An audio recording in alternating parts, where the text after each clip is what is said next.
নমস্কার বন্ধুরা, আজ আমি মেডিসিনের ডোজ এবং পোটেন্সি নিয়ে কথা বলবো। প্রথমেই বলে রাখি, এই ডোজ এবং পোটেন্সির নির্দিষ্ট কিন্তু কোনো মাপকাঠি নেই। কেন নেই বলছি, আমার এই দীর্ঘ 26 থেকে 27 বছরের অভিজ্ঞতায় আমি বিভিন্ন সময়ে বিভিন্ন শিক্ষাগুরুদের কাছ থেকে শিক্ষা নিয়েছি এবং তাদের কাছ থেকে শিখেছি কিভাবে পোটেন্সি সিলেকশন করতে হয়, কিভাবে ডোজটা সিলেকশন করতে হয়। তো আমি দেখেছি কোনো চিকিৎসকের সঙ্গেই অন্য চিকিৎসকের একদমই মিল থাকে না। সেটা এই পোটেন্সি এবং ডোজ যে যার তার নিজস্ব অভিজ্ঞতার উপরে নির্ভর করে দিয়ে থাকেন। তো আগে আমি একরকম দিতাম, এখন আমি আমার স্যার ডক্টর রবীন বর্মনের কাছে যাওয়ার পর থেকে আমার কিন্তু চিন্তাভাবনা, পোটেন্সি সিলেকশন, ডোজ সিলেকশন একদম পাল্টে গেছে।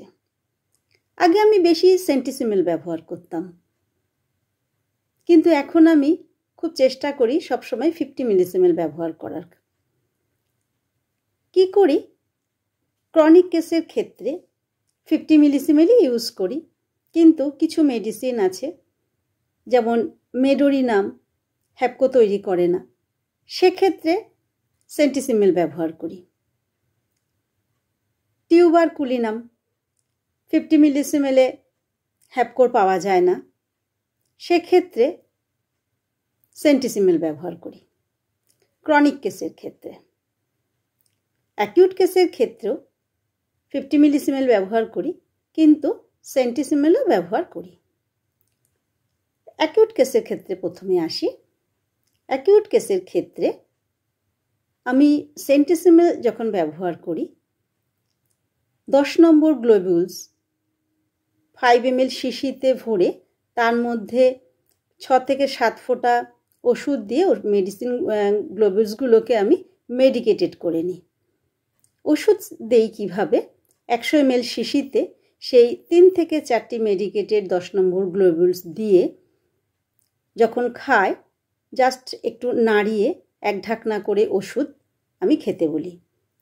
1 ঢাকনা করে অ্যাকিউট কেসের ক্ষেত্রে 1 ঘন্টা বা 2 ঘন্টা অন্তর বা 3 ঘন্টা অন্তর রোগের প্রকোপ অনুযায়ী, জ্বর, সর্দি, কাশি বা কোনো ব্যথাতে যখন খুব কষ্ট পায় তখন ফার্স্টে আমি 1 ঘন্টা অন্তর বা 1.5 ঘন্টা অন্তর দিই।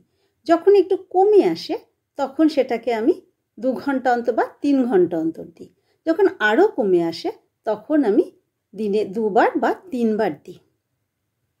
তবে এর পাশাপাশি আমি বলি, বিশেষত জ্বর এবং সর্দি কাশিতে দেখা যায় ওষুধ খেয়ে ভালো আছে, কিন্তু তার শেষ পর্যন্ত একটু থেকেই যাচ্ছে। সেক্ষেত্রে বন্ধুরা আমি একটি অ্যান্টিসোরিক 2টো ডোজ দিয়ে দিই। সালফার 200 আমি 2টো ডোজ দিয়ে দিই। সেটা হচ্ছে জ্বর এবং সর্দি কাশির ক্ষেত্রে। এতে আমি খুব ভালো ফল পাই। আগে কিভাবে দিতাম সেন্টিসিমেল, আগে দিতাম 30 নম্বর মেডিকেটেড গ্লোবিউলস ডাইরেক্ট খেতে দিতাম। হয়তো একটা করে গ্লোবিউলস 3 ঘন্টা বাদে বাদে বা 2 ঘন্টা বাদে বাদে দিতাম। বন্ধুরা, তখনও কিন্তু ফল পেয়েছি। তবে স্যারের কাছে, আমার স্যার ডক্টর রবীন বর্মনের কাছে আসার পর আমি দেখলাম যে সূক্ষ্ম মাত্রায় দিলেও ভালোই কাজ করে, তাহলে আমি কেন অত ওষুধ খাওয়াতে যাব। তো এইভাবে আবার ক্রনিক কেসের ক্ষেত্রে সেন্টিসিমেল আমি ব্যবহার করি কিভাবে। ক্রনিক কেসের ক্ষেত্রে সেন্টিসিমেল 3 থেকে 4টি দানা 30 ml বোতলে দিয়ে সেটাকে দিনে 2 বার 3 দিন বা 4 দিন, কখনো 6টা ডোজ বা কখনো 8টা ডোজ দিই। তারপরে তো পিটিআরএস চলতে থাকে, যতদিন ওই অ্যাকশনটা চলতে থাকে ওষুধের ততদিনই পিটিআরএস চলে।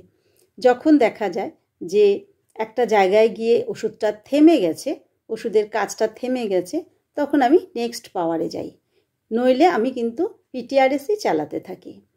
নেক্সট পাওয়ারে গেলাম, 50 mcm চলে গেলাম, তারপরেও দেখছি ওটা কিওর হচ্ছে না, তাও থেকে যাচ্ছে। তখন কি করি, রিকেস্টেকিং করি। রিকেস্টেকিংয়ে কি হয়, যে ওষুধ আসে আমি সেই ওষুধটাই দিই। দেখা যায় সেই ওষুধটা হয়তো ওই ওষুধেরই কমপ্লিমেন্টারি হতে পারে, আবার নাও হতে পারে। তো রিকেস টেকিং করে আবার ওভাবেই শুরু করি। আগের ওষুধটা হয়তো সিএম পর্যন্ত বা 50 পর্যন্ত বা 10 পর্যন্ত কাজ করে আর করছিল না। আমি রিকেস টেকিং করে যেই মেডিসিনটা আমি দিলাম, হয়তো আগেরটা 50 পর্যন্ত কাজ করেছে, তারপরে আর কাজ করেনি। তবে কিন্তু আমি নেক্সট মেডিসিনটা 200 বা 1 দিয়েই শুরু করব। তার জন্যই আগেরটা যেহেতু 10 খেয়েছে, পরেরটা আমি 50 দিয়ে শুরু করব তা নয়। আমি কিন্তু নতুন যে ওষুধটা দেব তাতে কিন্তু আমি 200 বা 1 থেকেই আমি শুরু করব। তবে কোনো রোগ সম্পূর্ণ কিওর করার জন্য যদি পেশেন্ট ধৈর্য ধরে আপনার কাছে থাকে, তবে শেষে কিন্তু একটা অ্যান্টিসোরিক ডোজ দিয়ে চিকিৎসা শেষ করতে হবে। সালফারের 2 ডোজ, 200 2 ডোজ দিয়ে কিন্তু চিকিৎসা শেষ করতে হয়। বন্ধুরা, অ্যাকিউট কেসে সেন্টিসিমিল 630 200 উপরে আমি কিন্তু কখনোই ব্যবহার করিনি। কিন্তু স্যারের কাছে যাওয়ার পর একটা অভিজ্ঞতা হলো, সেটাই আমি আপনাদের সাথে শেয়ার করছি যে অ্যাকিউট কেসের ক্ষেত্রেও 1M 10M কত সুন্দরভাবে ব্যবহার করা যায় এবং কত ভালো কাজ করে। সেই গল্পটাই বলি। আমি স্যারের চেম্বারে কেস টেকিং করছি, তো এমনি আমার ভীষণ হঠাৎ করে পায়ে যন্ত্রণা শুরু হলো। তো আমি স্যারকে বললাম যে আমার ভীষণ পায়ের যন্ত্রণা করছে। স্যার সমস্ত লক্ষণ দেখে আমাকে ওষুধ দিলেন 1 ঘন্টা অন্তর অন্তর খেতে। 1 ঢাকনা করে ওষুধ, 1 ঢাকনা করে, যেমন তৈরি করি যে 3 থেকে 4টে দানা 10 নম্বর গ্লোবুলস 100 ml জলে দিয়ে আমাকে খেতে দিলেন 1 ঢাকনা করে। বন্ধুরা, আমি অবাক হয়ে গেলাম। একটা ডোজ খাওয়ার পর থেকে আমি বুঝতে পারছি আমার ব্যথাটার পরিবর্তন আসছে। 2 থেকে 3টে ডোজের পরে মোটামুটি অনেকটাই কমে গেল। আমি জানতে পারলাম স্যার রাস্টক্স 10M দিয়েছেন।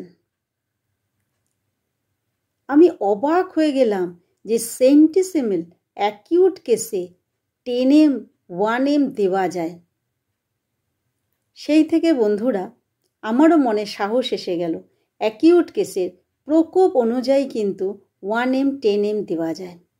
তবে আমি একটা কথা সবসময় বলবো, স্কিন ডিজিজের ক্ষেত্রে কখনো সেন্টিসিমিল ব্যবহার করবেন না।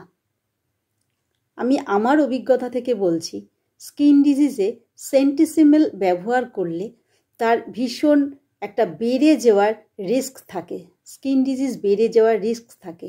যদি আপনি 50 মিলিসিমেল ব্যবহার করেন, তাহলে কিন্তু এই বেড়ে যাওয়ার রিস্কটা অনেক বেশি কমে যায়। বেড়ে যাওয়ার রিস্ক প্রায় থাকেই না। আমি আমার স্কিন ডিজিজের একটি পেশেন্টের এক্সপিরিয়েন্স আপনাদের সাথে শেয়ার করছি।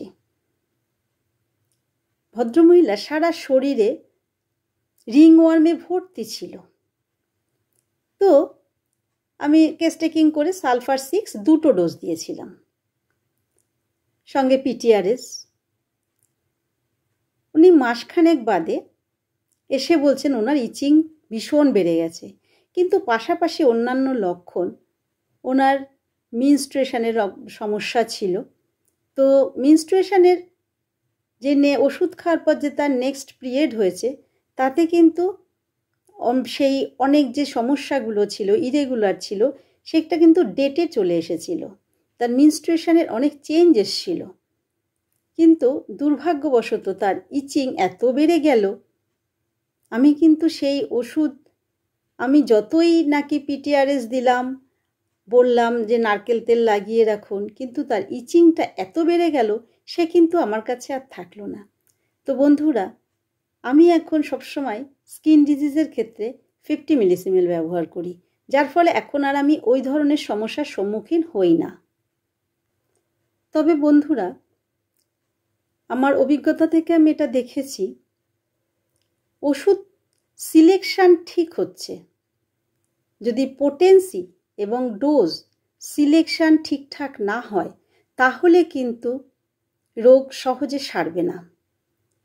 তো বন্ধুরা, যদি ঠিকঠাক মেডিসিন সিলেকশান হয়, ধরুন পোটেন্সি ঠিকঠাক সিলেকশান হলো না, তার ফলে রোগ সারল না, দুম করে ওষুধ চেঞ্জ করবেন না, পরবর্তী পোটেন্সিতে যান।